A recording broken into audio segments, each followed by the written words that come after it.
So students, here in this session we are going to discuss factors affecting photosynthesis, right?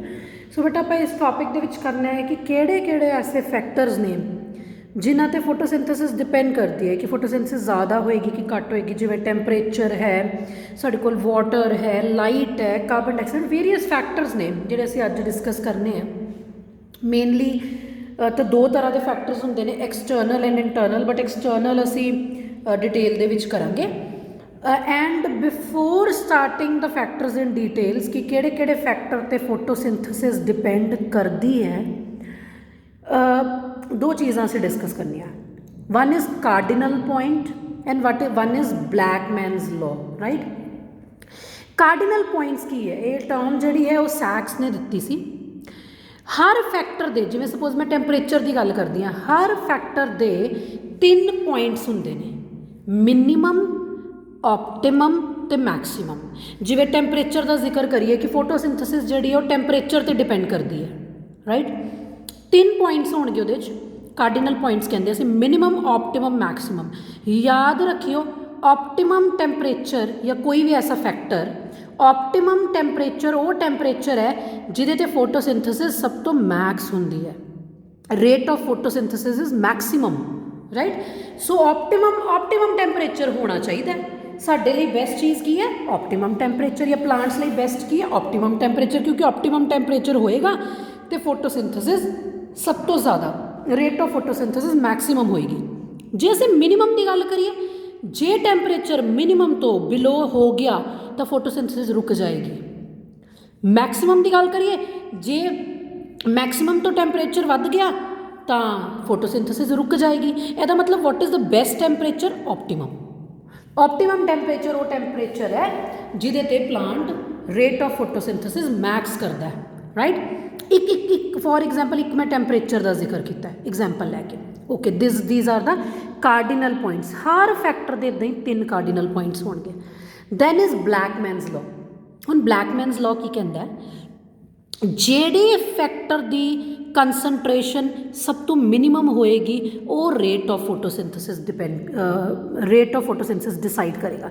For example I have 3 factors ABC, temperature से water concentration, light. 3 factors ने ABC जिन्हां ते rate of photosynthesis depend करती है, ठीक है। लेकिन इन्हां तिन्नां दे विचों जिहड़े फैक्टर की कंसनट्रेशन सब तो घट होएगी वो फैक्टर डिसाइड करेगा कि फोटोसिंथेसिस कितनी होनी है। से किसी की कंसनट्रेशन 10 है, किसी की 10 है, किसी की 2 है, 2 वाला डिसाइड करूगा कि रेट ऑफ फोटोसिंथेसिस वध होएगी कि घट होएगी। जेड़े फैक्टर दी, किन्ने सारे फैक्टर ने, जेड़े फैक्टर दी कंसनट्रेशन मिनीमम होंदी है वो डिसाइड करता है rate of photosynthesis. This law is also known as law of limiting factor. 1905 दे विच लॉ दिता गया। This law is also called as Blackman's law, right.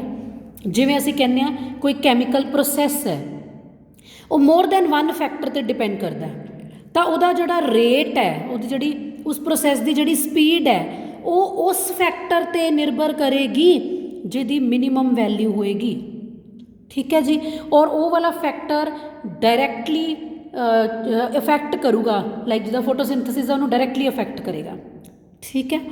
For example कहंदा, despite the presence of green leaves present ने, light भी बिल्कुल ठीक आ रही है, कार्बन डाइऑक्साइड कंडीशन भी बिल्कुल ठीक है, ग्रीन लीव्स भी ने। ग्रीन लीफ का मतलब है कि क्लोरोफिल प्रेजेंट है, फोटोसिंथेसिस होएगी, लाइट भी बिल्कुल ठीक है, ऑप्टिमम है, कार्बन डाइऑक्साइड भी जिन्नी चाहिए उन्नी रिक्वायर्ड है, सब कुछ ठीक है ना फोटोसिंथेसिस होने लई। स्टिल अगर टैंपरेचर वेरी लो होया तो प्लांट फोटोसिंथेसिस नहीं करेगा। देखो सारिया कंडीशंस ठीक ने, ग्रीन लीव्स भी ने, लाइट भी ठीक है, CO2 भी ठीक है, बट टैंपरेचर नहीं ठीक। टैंपरेचर जो बहुत लो होया तो फोटोसिंथेसिस नहीं होएगी। और अगर इसी लीफ नू सही टैंपरेचर देता वो फोटोसिंथेसिस स्टार्ट कर देगी। इसी करके कहते हैं उस फैक्टर ते डिपेंड करता रेट ऑफ फोटोसिंथेसिस जिहदी वैल्यू मिनीमम होंदी है, right. So this is Blackman's law or law of limiting factors. So coming to our topic, that is factors affecting photosynthesis. Photosynthesis में affect करने लई दो तरह के फैक्टर्स ने इन डिटेल असी एक्सटर्नल फैक्टर्स ही पढ़ने हैं। किहड़े किहड़े एक्सटर्नल फैक्टर्स ने? Light, concentration of carbon dioxide, concentration of oxygen, temperature, water. External factor. Internal factor जिमें प्रोटोप्लाज्मिक फैक्टर्स हो गए, क्लोरोफिल कितनी है, वध है घट है, असिमिलेटरी नंबर कितनी कार्बन डाइऑक्साइड फिक्स हो रही है per gram of chlorophyll per hour, this is assimilatory number. Then chloroplast किन्ने ने, दैन स्टोमैटा की पोजीशन कित्थे है, किन्ने स्टोमैटा प्रेजेंट है, these are the internal factors. But here we will discuss only external factors in detail. जिमें light है, light की क्वालिटी कितनी है, क्वालिटी मीनस वेवलेंथ। असी ऑलरेडी पूरा चैप्टर पढ़ चुके हैं कि जी फोटोसिंथेसिस है वो मैक्सीमम होंगी है रैड तो ब्लू रीजन च। मैक्सीमम एब्जॉर्प्शन ऑफ लाइट जी है विब गायर के किहड़े रीजन च होंगी है, ब्लू एंड रैड। यह हो गया क्वालिटी, ठीक है। दैन इंटेंसिटी, लाइट की कितनी इंटेंसिटी है। दो तरह के प्लांट्स आप हुणे पढ़ते हैं, स्कीओफाइट, हेलियोफाइट। दैन ड्यूरेशन, किन्ने समय की लाइट प्रोवाइड हो रही है प्लांट को, ठीक है। सो ये फैक्टर्स में असीं डिटेल डिस्कस करते हैं। जिवें पहला आपां लाइट क्या, दो तरह के प्लांट ने, स्कीओफाइट्स ते हेलियोफाइट्स। स्कीओफाइट्स वो होंदे ने जिहड़े लो लाइट इंटेंसिटी दे विच बेस्ट ग्रो करते हैं। हेलियोफाइट्स और स्कीओफाइट्स नूं शेड प्लांट्स कहा जाता है। हेलियोफाइट्स वो होंदे ने जिन्हां नूं सन प्लांट्स कहा जाता है। ये मोर इंटेंसिटी ऑफ लाइट दे विच ज़्यादा ग्रो करते हैं, ठीक है। जनरली जे मैं बिल्कुल जनरल स्टेटमेंट देनी तो मैं कह सकती हाँ, rate of photosynthesis increases with increases of intensity of light. जिन्नी लाइट की इंटेंसिटी बढ़ेगी जनरली रेट ऑफ फोटोसिंथेसिस बढ़ेगी।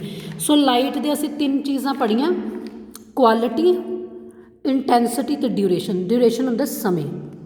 दैन सैकेंड फैक्टर आ गया साढ़े कोल कार्बन डाइऑक्साइड। कहंदा स्लाइट बिल्कुल थोड़ा जो इंक्रीज होंदा in carbon dioxide concentration, photosynthesis वधदी है। This effect is called as carbon dioxide fertilisation effect.